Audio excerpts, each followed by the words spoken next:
En el nombre del Padre, y del Hijo, y del Espíritu Santo. Amén. Nuevamente juntos, queridos amigos, haciendo nuestro informativo teológico, La Fe Cristiana, en hora 60. Hoy nuevamente con la compañía de Marcos en los controles. Marcos, ¿cómo estás? Gracias por estar. No, por favor, el placer es mío, como siempre. Vos sabés, Marcos, que hoy nos toca un tema re interesante. Hoy ya estamos en el tema 34, vamos a hablar del quinto mandamiento, temas bastante interesantes y además polémicos en la Argentina porque estamos con todo el debate del tema del aborto. Así que, en fin, vamos a ver. Te invito, aunque va a ser largo, un poquito más largo de lo habitual que es el programa, cualquier tipo de duda, cualquier tipo de inquietud, cuento con tu colaboración. Bueno, voy a estar atento a ver qué surge. Excelente. Bueno, entonces, mira, arrancamos diciendo que la vida humana es sagrada porque desde su inicio es fruto de la acción creadora de Dios. El hombre no es el dueño de la vida, Dios es el dueño y señor de la vida y de la muerte, y por eso podemos decir que nadie, en ninguna circunstancia, puede atribuirse el derecho de matar de modo directo a un ser humano inocente. Vamos a recoger muchos de los números del catecismo de la Iglesia Católica, que en ese sentido es clarísimo, ¿no? Aunque si yo tuviera que recomendar una bibliografía de entrada, la Evangelium Vitae del Papa San Juan Pablo II es una joya por la claridad, porque es conciso. Habitualmente el Papa Juan Pablo II escribía un poco difícil, pero este documento sobre la vida es así lineal, transparente, claro. Se los recomiendo a todos los que quieran saber qué enseña la Iglesia sobre justamente la defensa de la vida humana, el Evangelio de la Vida del Papa San Juan Pablo II. Bueno, entonces ustedes saben también que el hombre es alguien singular, es la única criatura de este mundo a la que Dios quiso por sí mismo, y además por su vocación está destinado a conocer y a amar a Dios, y por lo tanto su vida es sagrada, ¿no? Ha sido creado a imagen y semejanza de Dios, y este es el fundamento último de la dignidad de la persona humana. Somos hijos de Dios, Dios es nuestro Padre, somos herederos del cielo. Ya en la Biblia, desde el libro del Génesis, se nos presenta el abuso contra la vida como consecuencia del pecado.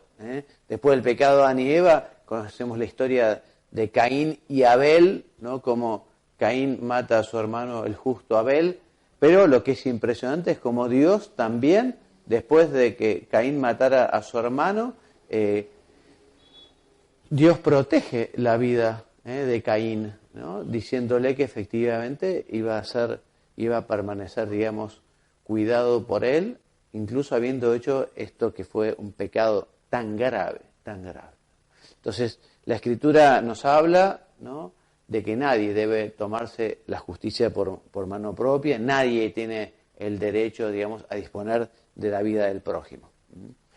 Este mandamiento hace referencia a los seres humanos, ¿no? O sea, los animales, ya lo veremos, los ha creado Dios para el hombre también tiene que respetar, ¿no?, porque no es dueño de la creación, pero Dios ha dispuesto que justamente es legítimo para el hombre servirse de los animales para su alimento, para su vestido, ¿no?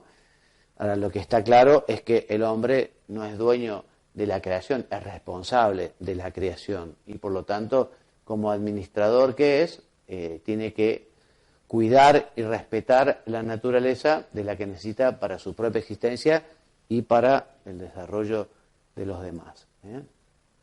Bueno, sigamos hablando de este quinto mandamiento de la ley de Dios, la plenitud de este mandamiento, o sea, este mandamiento de salvaguardar la vida del hombre tiene su aspecto más profundo de la exigencia de la veneración y amor hacia la persona y su vida, ¿no? Recordemos que el primer mandamiento es amar a Dios sobre todas las cosas, y el segundo, amar al prójimo como Cristo nos amó. Por lo tanto, si hay algo que debe caracterizar al hombre es imitar a Dios, ¿no?, en su misericordia y en su perdón. O sea, el Hijo de Dios, imitando a su Padre, también tiene que ser misericordioso. Ya nos dijo Jesucristo, sed misericordioso como mi Padre es misericordioso, y nosotros tenemos que aspirar a tener el mismo corazón de Jesucristo, ¿no? Él nos dijo, bueno, bienaventurados los misericordiosos, porque ellos alcanzarán misericordia. También, cuando rezamos el Padre Nuestro, nosotros decimos, perdona sus ofensas como nosotros perdonamos a los que nos ofenden. Por lo tanto, en fin, Dios liga, une su perdón, digamos, a la disposición de que el hombre también perdone. Bueno, para esta lucha, por vivir la caridad, por vivir la fraternidad, por vivir, digamos, esa capacidad para ser como Jesucristo y perdonar siempre, nos puede ayudar las siguientes ideas. Por un lado, contemplemos la pasión y muerte de nuestro Señor. Jesucristo que da hasta su última gota de sangre para perdonar los pecados, para redimirnos, lo hizo por amor. Eso hizo Jesucristo, ¿qué vamos a hacer nosotros? Segundo, consideremos que nadie debe resultar para el cristiano un extraño o un enemigo. O sea, lo que caracteriza al cristiano es que ve en el otro a otro Cristo, a su hermano, a un hijo de Dios. También pensemos que la vida no termina aquí. Habrá un juicio al final de los tiempos, un juicio particular, un juicio final, y Dios nos preguntará, bueno, ¿cómo trataste a tu hermano? ¿No? Digamos, parte de los talentos que Dios nos ha dado son justamente la familia, los amigos, las personas que tenemos cerca, y Dios nos preguntará cómo nos hemos comportado con ellos. Y también recordemos que un cristiano debe vencer el mal con el bien. Cuando a veces se ve en los carteles ni olvido ni perdón, por ejemplo.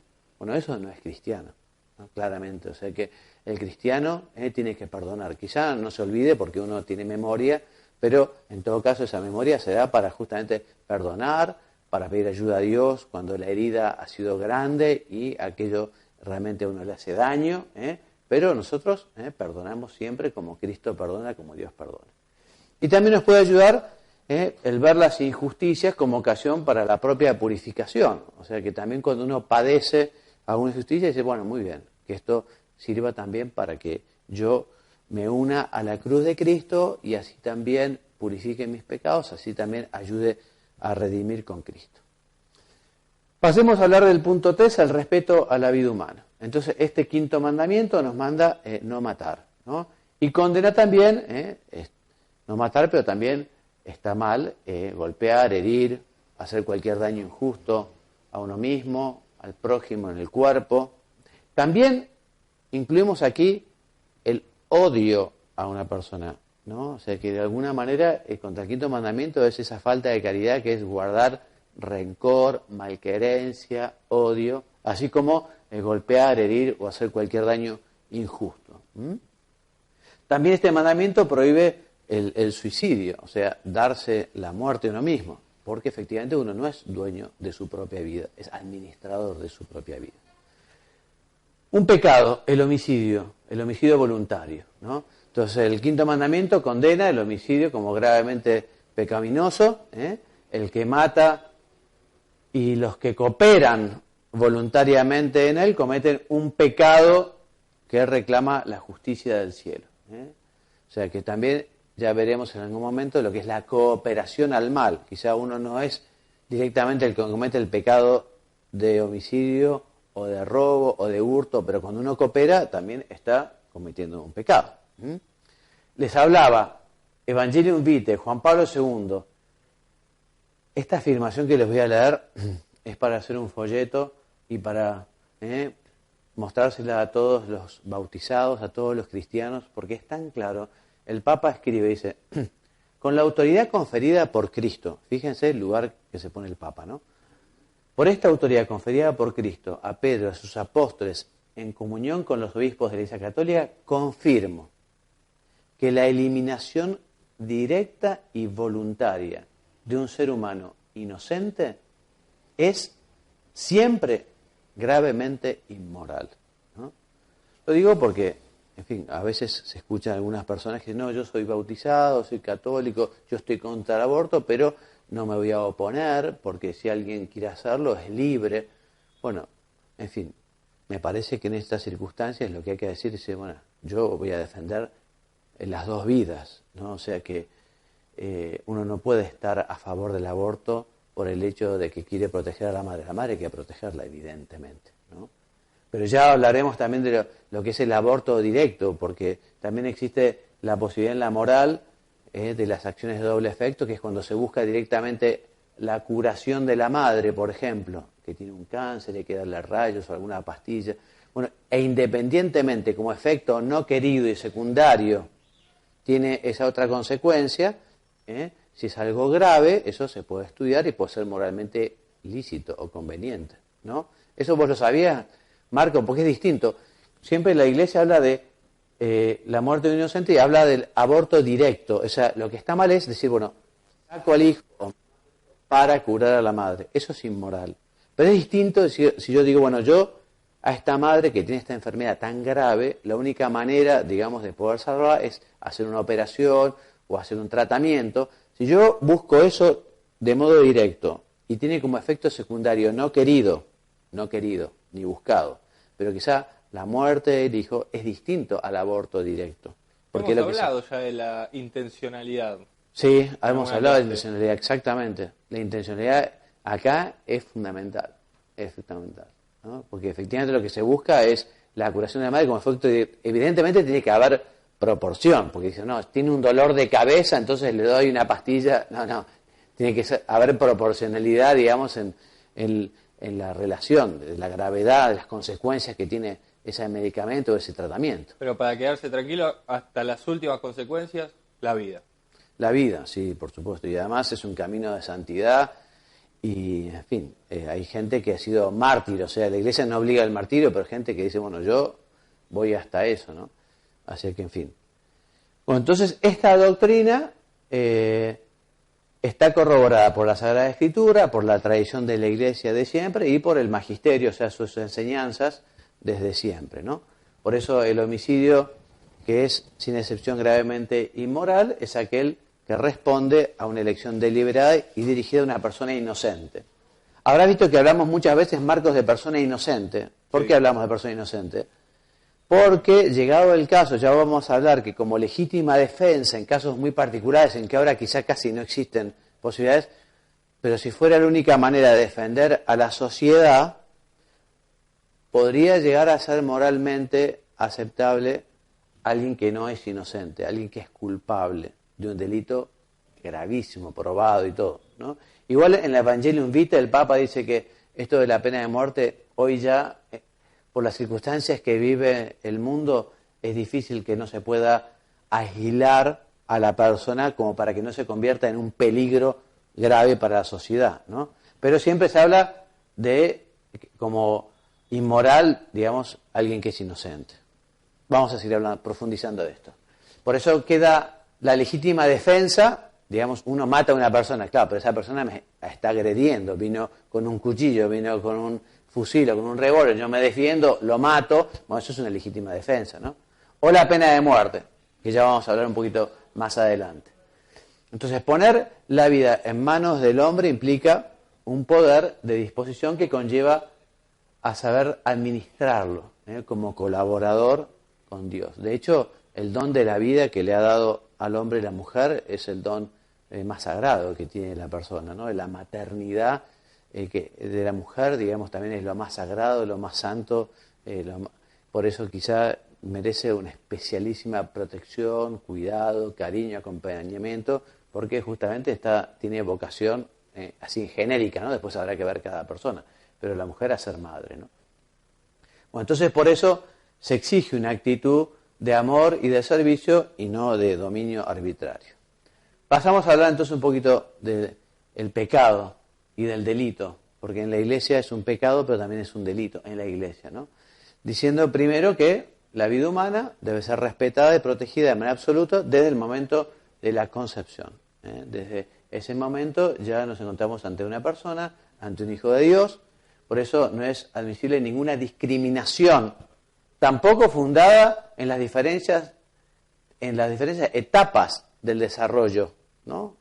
Pues uno dice, bueno, no, entonces yo defiendo la vida, pero no la defiendo en su etapa embrionaria y no la defiendo tampoco en su etapa final, cuando ya es un estorbo para la sociedad y esa persona justamente lo que hace es costar un precio, digamos, o, en fin, lo que es la eutanasia, que ya veremos, ¿no? O sea que no hay que discriminar a la persona en sus diversas etapas de la vida.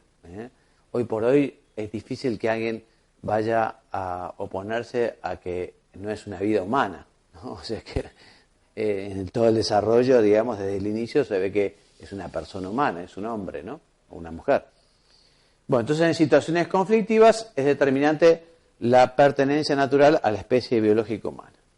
Esto es importante también tenerlo en cuenta a la hora de la investigación, ¿no? O sea, uno cuando está tratando con embriones, está tratando con personas, está tratando con hombres. Entonces, no se puede experimentar de manera tal de tomar a los embriones como algo descartable, ¿no?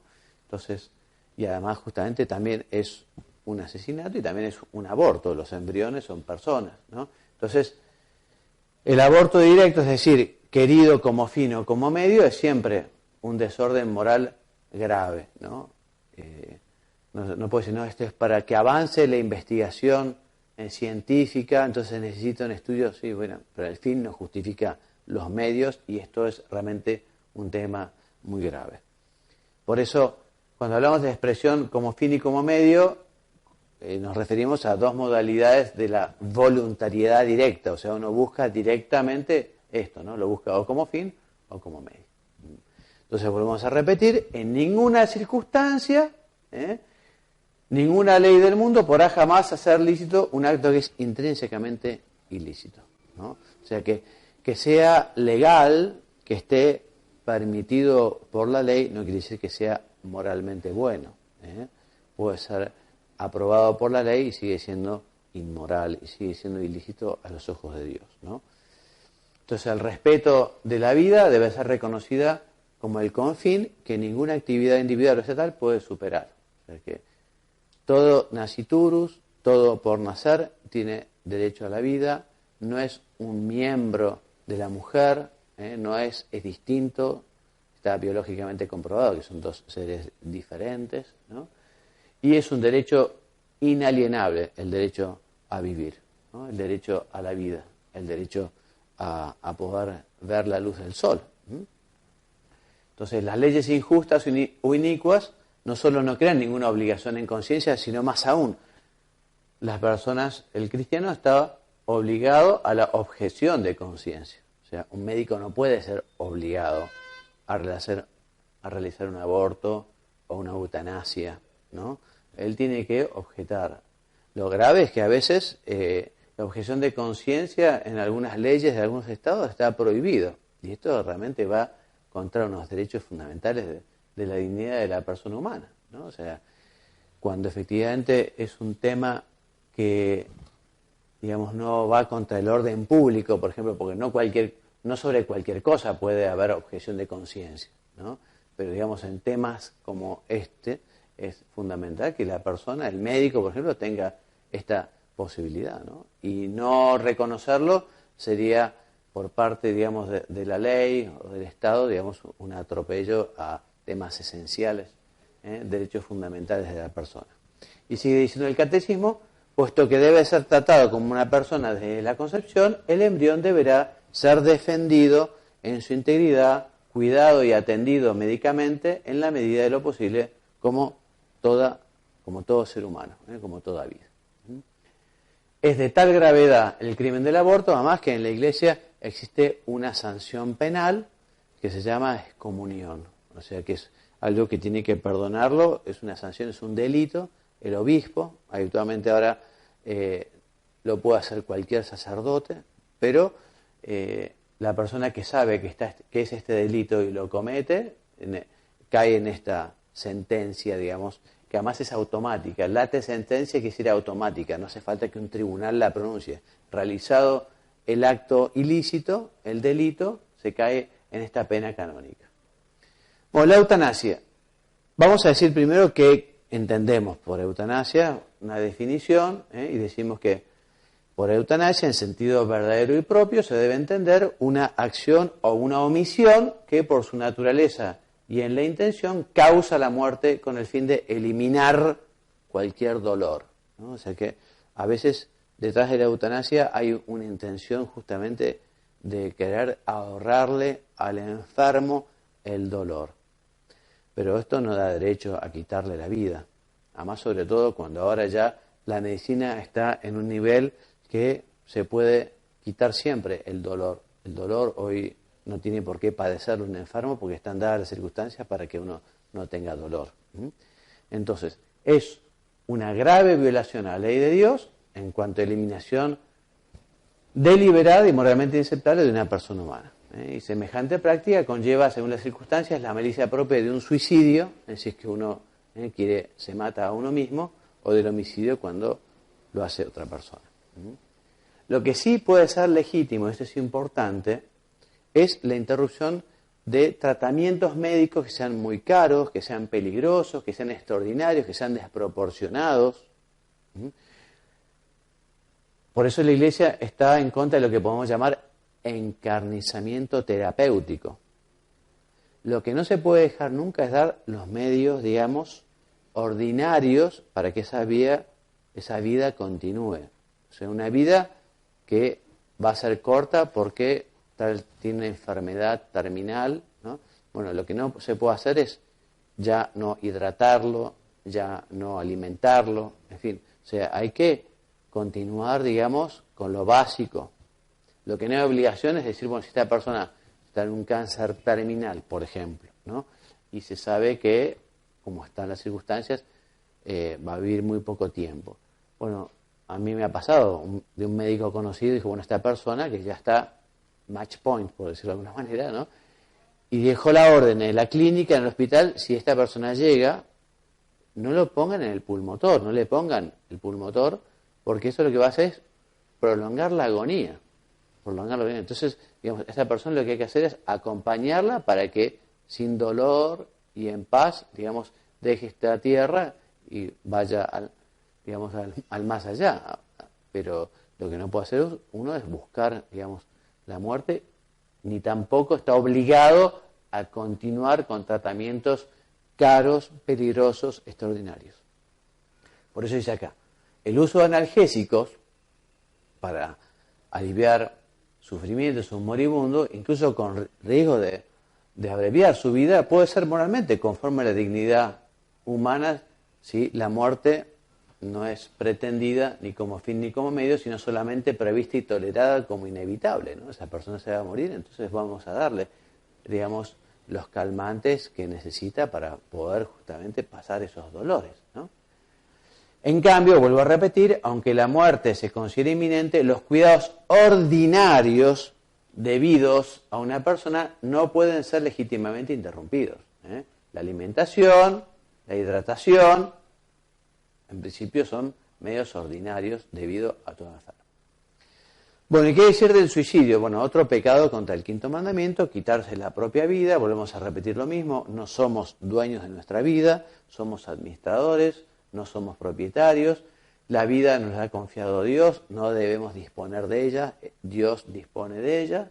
Por eso el suicidio contradice la inclinación natural del ser humano a conservar y perpetuar su vida. Y es gravemente contrario al justo amor de sí mismo. Y ofende también al amor del prójimo porque rompe los lazos de solidaridad con las sociedades como son la familia, la nación, en general con la familia humana, con el cual estamos obligados. Y ustedes me dirán, bueno, pero entonces quien se suicida comete un pecado grave, y si está en sus condiciones psíquicas normales, sí, es un pecado grave. Ahora, lo que suele suceder muchas veces es que la persona que llega a esta determinación tan tremenda es que muchas veces no está bajo, digamos, condiciones normales porque está deprimida, porque está en un pozo tan grande. Entonces, ¿y eso quién lo sabe? Y bueno, lo sabe Dios, ¿no?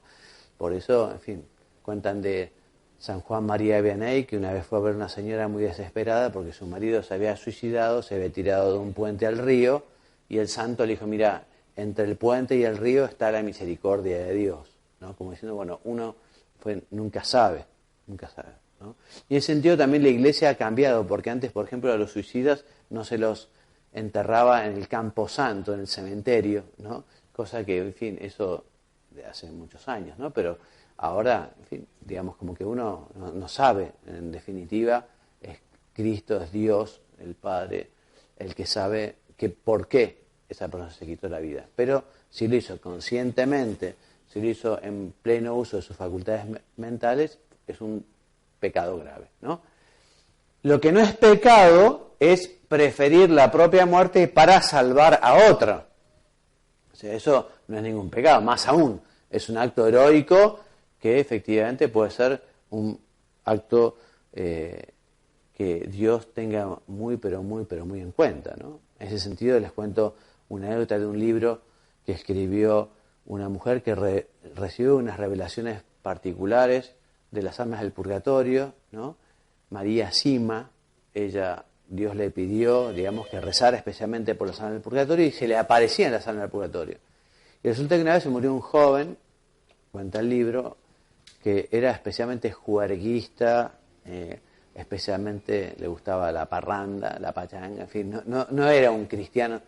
Bueno, pero en el lugar donde vivía una vez hubo un desprendimiento de tierras, una especie de terremoto, por la noche, grandes gritos, un peligro. Bueno, este chico escuchó voces que pedían auxilio y la madre dijo, no salgas porque es peligroso. Bueno, pero están pidiendo auxilio. Bueno, este chico salió a rescatar a esa persona que pedía auxilio y murió fruto, digamos, de ese terremoto, de ese derrumbe. Bueno, cuenta María Sima en su libro que cuando se le apareció a pedir oraciones, le dijo que justamente Dios, ¿no?, por haber realizado aquel acto heroico de generosidad, de caridad, que había perdonado a la muchedumbre de sus pecados y se le aparecía para pedirle oraciones para poder pasar del purgatorio al cielo. En fin. Bueno, estas cosas ustedes pueden creer o no es un dogma de fe, pero el libro es muy interesante, se llama Sáquennos de aquí, ¿no? Esta mujer cuenta muchos relatos de personas que se le aparecían para pedir oraciones, para poder pasar del purgatorio al cielo, o pedir que se dirigiera María a su hermano para que devuelva el lote al lado de su casa que era del vecino y hasta que no se reparara aquello no podía pasar al cielo. En fin, interesantísimo. Bueno, la legítima defensa. Entonces, la prohibición de causar la muerte no suprime el derecho de impedir que un injusto agresor cause daño. La legítima defensa puede incluso ser un deber grave para quien es responsable de la vida de otros. La pena de muerte, les decía, la pena de muerte está relacionada justamente con la protección del bien común, con la protección de la sociedad contra un agresor, ¿no?, que la única manera, digamos, de conseguir que no haga daño es esta situación absolutamente extraordinaria, ¿no? Por eso, dice, la legítima autoridad puede moralmente infligir penas proporcionadas a la gravedad de los delitos, ¿no? Sabemos que en principio las penas fundamentalmente lo que tienen que buscar es que el delincuente pueda volver a insertarse en la sociedad, ¿no?, y que realmente pueda purgar aquel delito. Es algo que incluso la misma naturaleza humana lo requiere, ¿no? Bueno, yo he hecho algo que está mal, voy a pagarlo para así después poder reinsertarme. Si no, lean el libro Crimen y Castigo, por ejemplo, ¿no? Cuenta efectivamente este drama. Pero bueno, puede haber casos de absoluta necesidad, es decir, cuando la defensa de la sociedad no sea posible de otro modo. Aunque estos casos, como les decía, dice el Papa San Juan Pablo II, son ya muy raros, por no decir prácticamente inexistentes, ¿no? Entonces, la ley moral prohíbe exponer a alguien sin razón grave un riesgo mortal, así como negar la asistencia a una persona en peligro. Bueno, respecto al punto 4, el respeto de la dignidad de las personas, el respeto al alma, ya no solo al cuerpo, quinto mandamiento, sino también al alma. Y esto es lo que es el escándalo. El escándalo es llevar a otro a pecar. Eso es el escándalo, ¿no? O sea que el quinto mandamiento no solo se refiere a la vida y a la salud a la corporal, sino también a la vida de salud espiritual, sobrenatural, al alma. Por eso el escándalo es lo contrario, que es actitud o comportamiento que induce a otro a hacer el mal. llevar a otro a hacer mal. Eso es cuando uno se confiesa escándalos porque esa persona llevó a otro a pecar. Entonces, el que escandaliza se convierte en tentador de su prójimo. Y el escándalo constituye una falta grave si por acción u omisión arrastra deliberadamente a otro una falta grave. Si es a una falta leve, el pecado será leve. Si es una falta grave, si uno instiga a otro a matar, uno es parte de ese pecado. Entonces, se puede causar escándalo, por ejemplo, por comentarios injustos, por la promoción de espectáculos, libros y revistas inmorales, por seguir modas contrarias al pudor, en fin. O sea, hay mucha gente que causa escándalo, o sea, que lo que hace es convertirse, digamos, en medio para que otros cometan pecados y ofendan a Dios. El escándalo adquiere una gravedad particular según la autoridad de quien lo causa o según la debilidad de quienes los padecen. La gravedad, distinto es un padre, un maestro, un gobernante, quizá que un hombre común, ¿no? Y distinto es a un niño, escandalizar a un niño que a un grande. De hecho, dice la Escritura, al que escandalice a uno de estos pequeños que cree en mí, más le vale que le cuelgan al cuello una piedra de molino y le echen al mar. Unas palabras muy fuertes, ¿no? Pero bueno, es que también es grave el pecado de escándalo. Bueno, la Iglesia, digamos, anima a que uno también cuide su propia salud. O sea, uno podía pecar contra el quinto mandamiento si uno no cuida la propia salud corporal. Hay que cuidarla, ¿no? Hay que cuidarla. Ahora, lo que está claro también es que la moral cristiana se opone a una concepción que promueve el culto al cuerpo. O sea, una cosa es cuidar la propia salud para justamente poder trabajar mejor, para poder servir mejor, para poder, ¿no? Otra cosa es ya dar un culto al cuerpo como hacían los paganos. Por eso está relacionado al tema de la salud corporal lo que es la templanza, que es la medida en la comida y en la bebida.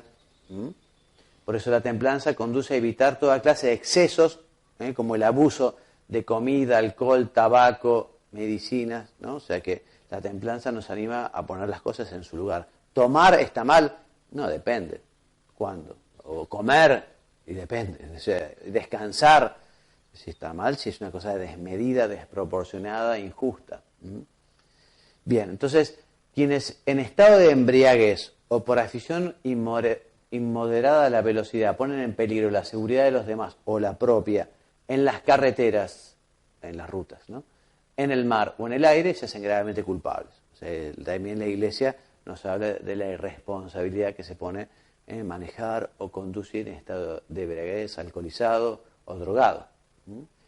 Hablando de las drogas, también la Iglesia nos dice que es una falta grave por el daño que representa para la salud y por la huida de la responsabilidad de los actos que se pueden realizar bajo su influencia.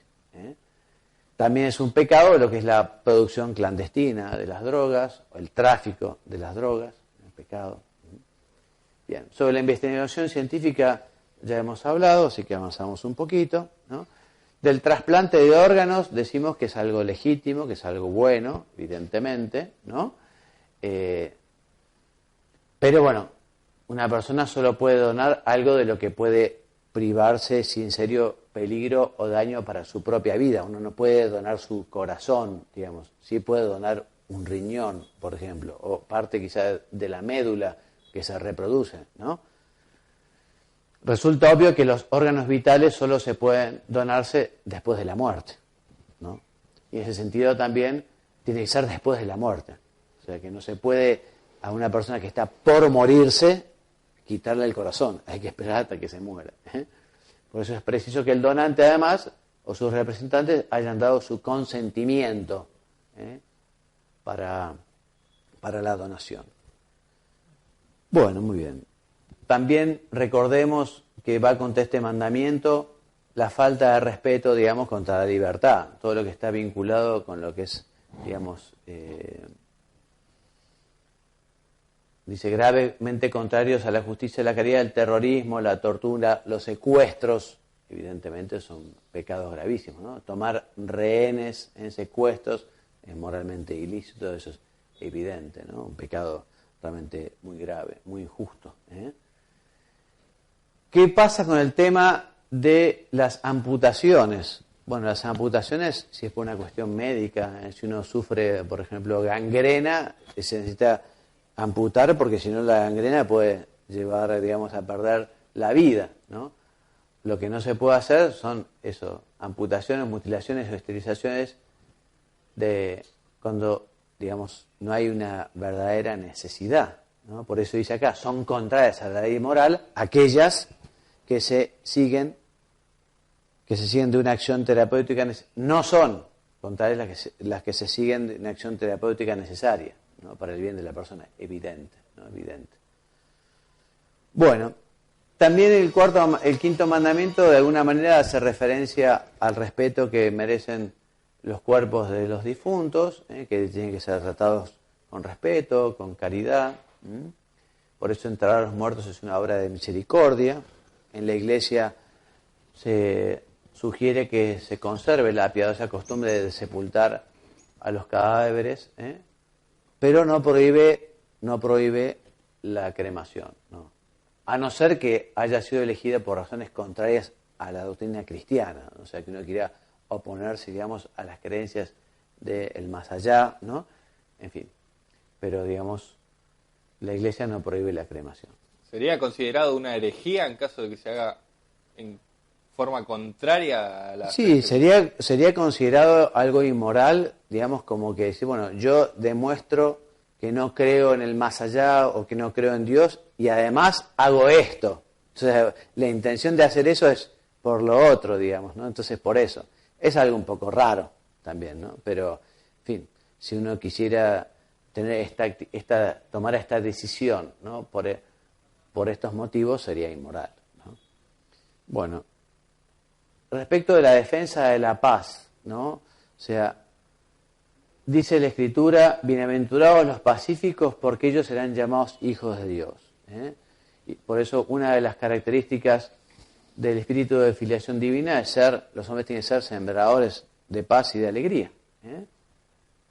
Y aquí dice el Catecismo un texto muy interesante, porque dice que la paz no puede alcanzarse en la tierra sin la salvaguardia de los bienes de las personas, la libre comunicación entre los seres humanos, el respeto de la dignidad de las personas, de los pueblos, la práctica asidua de la fraternidad.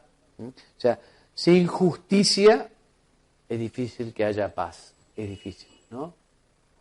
Por eso, algo realmente injusto son las causas, digamos, que llevan hasta la guerra, que también es injusta, muchas veces puede haber, vamos a ver ahora, algunos casos de la guerra que puede ser justa en algunas condiciones, pero en general los cristianos tienen que buscar la paz y resolver los conflictos de intereses internacionales de un modo pacífico.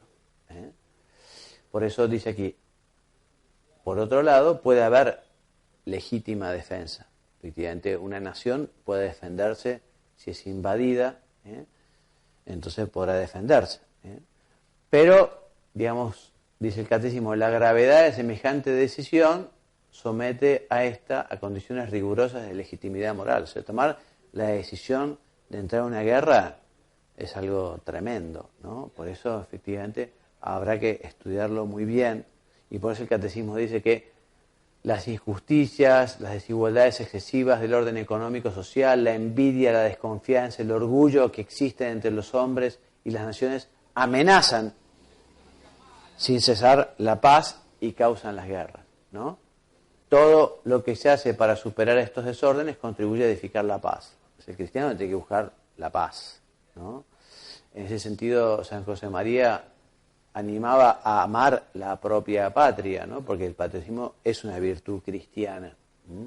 Pero si el patriotismo, escribía, se convierte en un nacionalismo que lleva a mirar con desapego, con desprecio, sin caridad, sin justicia a otros pueblos, ya sería un pecado.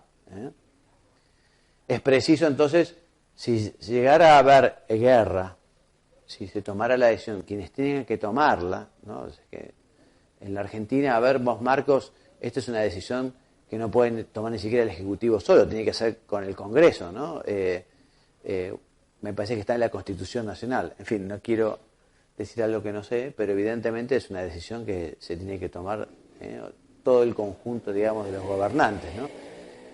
Por eso, para tomar esta decisión, por un lado hay que tener en cuenta lo siguiente. Por un lado, que el daño causado por el agresor o la nación a la comunidad de las naciones sea duradero, grave e incierto. Tiene que haber un daño grave y además duradero e incierto. Además, que todos los demás medios para poner fin a esta agresión hayan resultado impracticables o ineficaces, o sea, se hayan puesto todos los medios para solucionar pacíficamente ese daño grave. También que se reúnan las condiciones serias de éxito, ¿no? O sea, además, que el empleo de las armas no entrañe males y desórdenes más graves que el mal que se pretende eliminar, ¿no? Hay el caso de Irlanda del Norte es clarísimo. Uh-huh. Puede ser. En la pelea protestantes y católicos. Sí, evidentemente no se justifica para nada, por supuesto, ¿no? Por eso dice aquí que el poder de los medios modernos de destrucción obliga a una prudencia extrema, ¿no? Porque además ahora las armas, digamos, son tremendas las que tienen las potencias, ¿no? Estos son, digamos, los elementos tradicionales enumerados en la doctrina llamada de la guerra justa, que también pueden ir algunos cambios, pues esas son normas generales. Una decisión así, evidentemente, nosotros hemos padecido 2 guerras mundiales, sabemos lo que ha sido, y en la Argentina nos hemos salvado gracias al Papa San Juan Pablo II de entrar en guerra con Chile, ¿no? Y ha sido un don y un regalo del Papa San Juan Pablo maravilloso, ¿no? Porque ¿qué hubiera pasado cuando se desencadenan estas cuestiones? Puede ser que más o menos se sepan cómo comienzan, pero no se saben cómo terminan, ¿no? Entonces, digamos, la guerra es tremendo, y por eso el Papa también, Juan Pablo II, habló tanto, y el Papa Francisco también, de cómo hay que buscar los medios pacíficos para resolver los problemas, pero la guerra es lo más triste que le puede pasar a una nación, ¿no? Muy bien, como les decía, la apreciación de estas condiciones que he enumerado recién son un poco genéricas, ¿no? De esta que haría legitimidad moral, pertenece al juicio prudente de quienes están a cargo del bien común de un determinado país, ¿no?